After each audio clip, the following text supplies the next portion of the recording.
Hi there, my name's Jill Anderson, and I'm one of the registered dietitians with the Jack and Jill Health Weight Loss Program.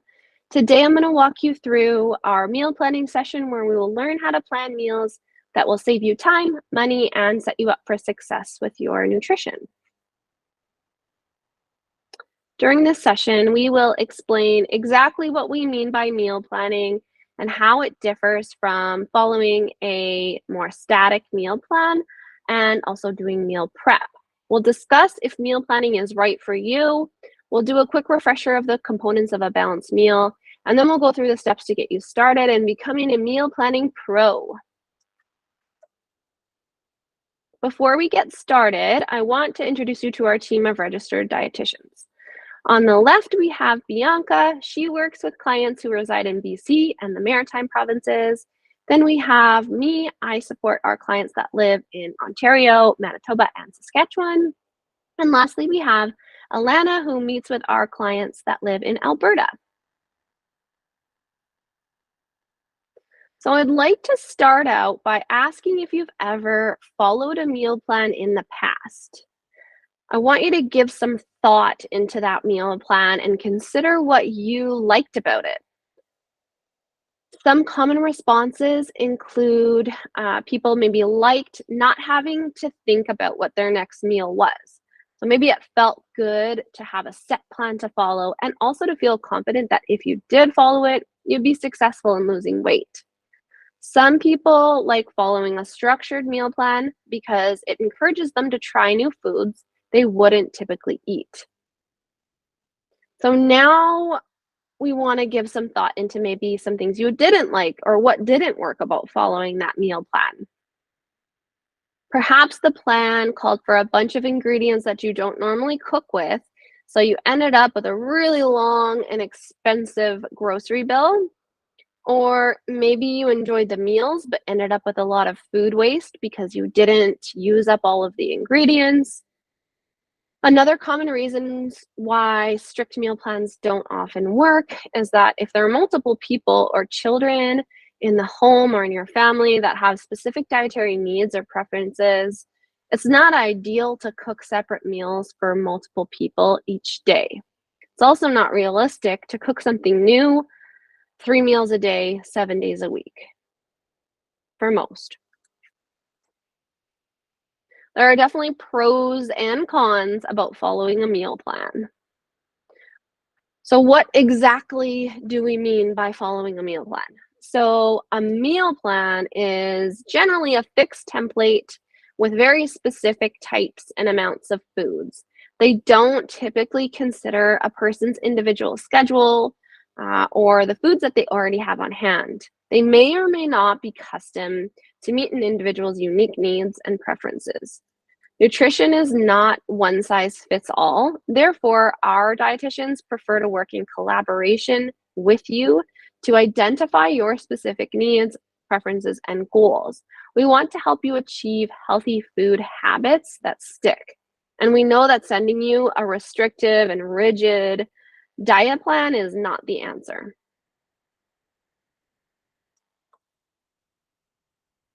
What is meal planning?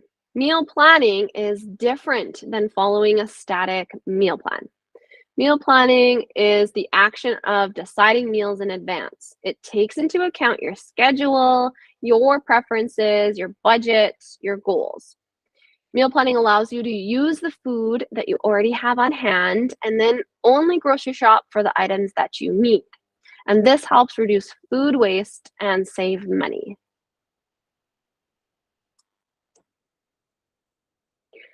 What is meal prep? Meal prep is the act of preparing meals or components of meals in advance to save time. So this might include chopping veggies, pre-cooking grains, and preparing protein foods. It may also include cooking whole meals in advance of when you plan to eat them, or batch cooking in large amounts to freeze and enjoy during times when you're a little busier or your schedule is a little more full.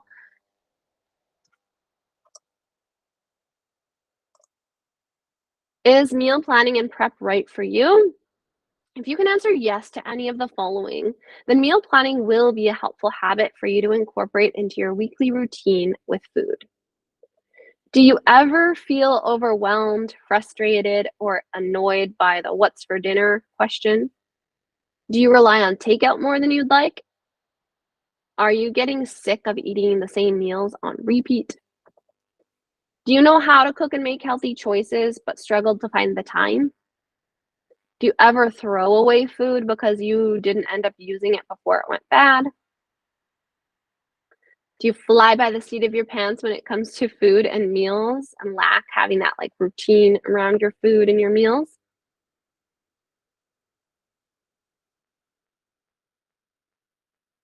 Strengthening the habit of meal planning and prep will help you save time, spend less money, reduce food waste, improve your nutrition, accelerate your weight loss, and reduce last minute decisions around food.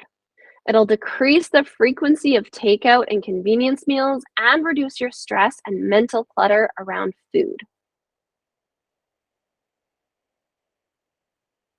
So, before we get into the steps and the how to, I'd like to provide a quick refresher on the balanced plate. When meal planning, we recommend using the plate model for an easy reference to ensure your meals are balanced. So, we want to aim to have a half a plate of non starchy vegetables, a quarter of your plate protein foods, a quarter of your plate whole grains and starchy high fiber vegetables. The more color you have on your plate, the more antioxidants and nutrient variety you'll get. Having good variety in your food choices ensures you're covering all your body's nutritional needs. While we recommend using a balanced plate as a visual tool to help guide your meal planning, we really want you to know that it's by no means a rule that you must follow in every meal. A sustainable nutrition plan allows for flexibility. Many cultural meals and comfort foods might not fit into this mold of the balanced plate, and eating these meals should never be associated with guilt. Enjoy and savor your meals with gratitude and never with judgment. Okay, now I'll go through 8 simple steps to get you started with meal planning. So, first things first, we recommend scheduling in 20 to 30 minutes each week at home before you go grocery shopping to create your meal plan. In the beginning, like any new habit, this can take sometimes a little bit longer than you anticipated, but with time and practice, it will become quicker. Step two, look over your schedule and social plans for the week ahead. Decide what nights and days you'll have more time to cook a meal and which times you'll need something a little quicker. Decide how many meals you'll want to plan ahead. Step three, check your inventory. So check your freezer, fridge, and pantry for in stock food items. Write down which proteins, grains, and vegetables can be used for your plan. Step four, take some time to look through your local grocery store deals and note down any deals you may want to add to your weekly plan or your stock items. There is a website called Flip, F-L-I-P-P, where you can type in your postal code and it will populate all the local grocery store flyers. So if you're really trying to budget for your groceries, or if you have trying to adhere to a specific grocery budget, this can be really helpful to spend time to look at the flyers and the deals. So you can find this at, again, flipp.com, or searching for their app. They have an app as well, or you can just look at the normal, like at the grocery stores that you shop at regularly. You can just look on their websites as well. It's all readily available and changes each week. So I think it's helpful to get familiar with the prices. Step five, create a list of your favorite meals and recipes. You can keep a meal planning notebook or just keep a running list on your phone. If you need some new inspiration, you can check out Cookspiration. So this is a database of recipes from the Dietitians of Canada. There's tons of different great websites and apps and Pinterest where you can find a lot of great ideas. Also, one of my personal favorites is just looking through cookbooks and just getting some new ideas there. Step 6, now that you have a solid list of your go-to meals and some new ones you may want to try, check to make sure that they have the main components of a balanced meal. Consider what might be missing and what you could add to improve the balance of the meal. And step 7, write down your weekly meal plan in your notebook, on your calendar, again, in your phone, or if you have a meal planning template. Remember to be flexible and to not overplan. So less is more, start with a few days and go from there. Step 8, now you can finalize your grocery list by writing down the missing ingredients. So now I'll go over some additional meal planning tips from our team of registered dietitians. Number 1, keep pantry and freezer staples in stock. 2, involve your partner, family members, and roommates. So ask for help and ideas and involve those in your home with the meal planning. 3, start small. Like I said, only planning 2 or 3 meals per week, maybe starting with just dinner. Number 4, don't overcomplicate it. Include your tried and true meals. Include your favorite weekly meals that are family favorites. You don't need to try a whole bunch of brand new recipes in the same week. Number 5, keep a running list of your meals. So like I said, you can just keep this in maybe you have a notebook, you can keep it in your phone, old-fashioned recipe book, whatever works for you. Number 6, be flexible. Really important. There can and should be some wiggle room in your plan. Things don't always go as planned. So know that there's always, there should always be some flexibility. Number 7, take time to prep some proteins, veggies, and grains to have ready for your busier days. Number 8, learn to love leftovers. Make enough dinner to take for lunch the next day, or double a recipe to last for a few days if you're open to that.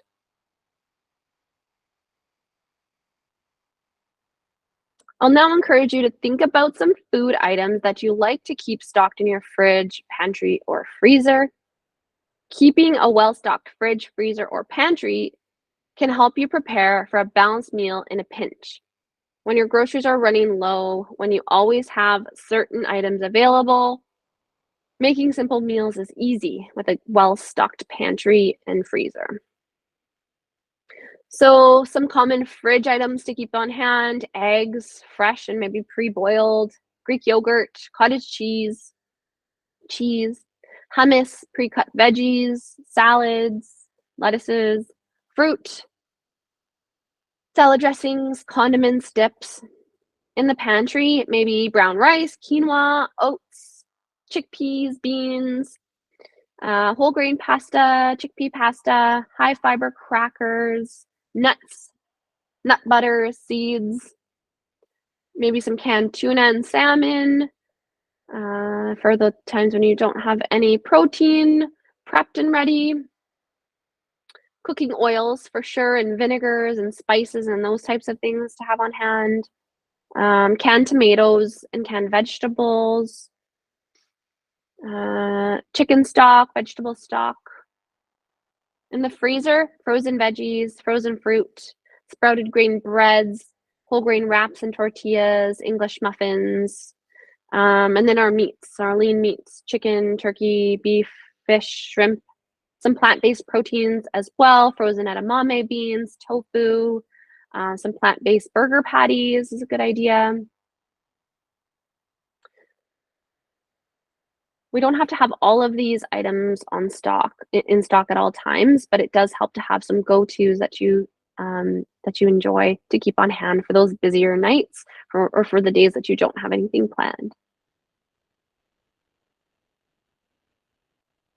Are there any foods that you like to prep in advance to save yourself time on busier days? Some common examples would include pre-cutting veggies or fruit, Maybe putting them into little containers so you can just grab them and go.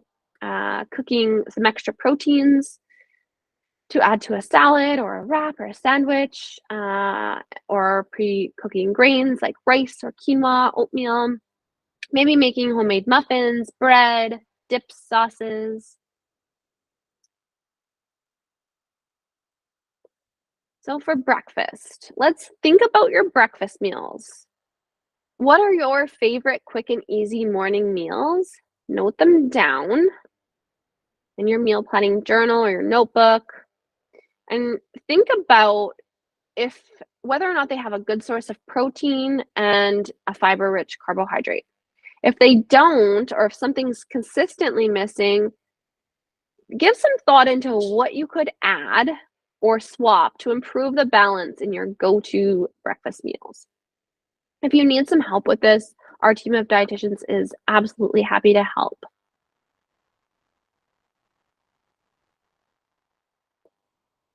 Lunch, I'll ask the same question about lunch. What are your favorite go-to lunch meals? What works well for you? Are there any components of the balanced plate that are missing or could be improved? Maybe think about what if there's a piece of the balanced plate that's really consistently missing, then we want to just kind of brainstorm some ideas on how to improve that, or what we could do to what we could add.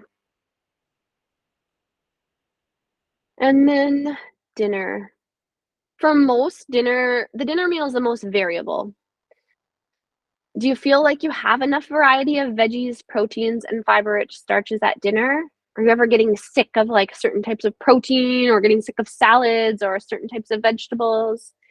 If you are, that's really a sign that we might want to think about other ways to add in more variety for vegetables, proteins, and starches. So again, our team of dietitians is here, and we'd love to chat through this with you if you need some help. And lastly, snacks. So good quality snacks will help to manage your hunger between meals. This may be important in helping you make healthy choices, and it'll help you control portions at meal times. So we recommend choosing snacks that have a combination of protein and a high fiber carbohydrate for longer lasting energy. It can be helpful to add a couple of snack ideas to your weekly meal plan. Maybe do some prep around the snacks themselves. So that concludes the meal planning group. If you have any questions about this presentation, or if you need some support in your own meal plan, feel free to send us an email. Please just note the email of the dietitian who covers your province, and we are happy to help. Thanks, everyone.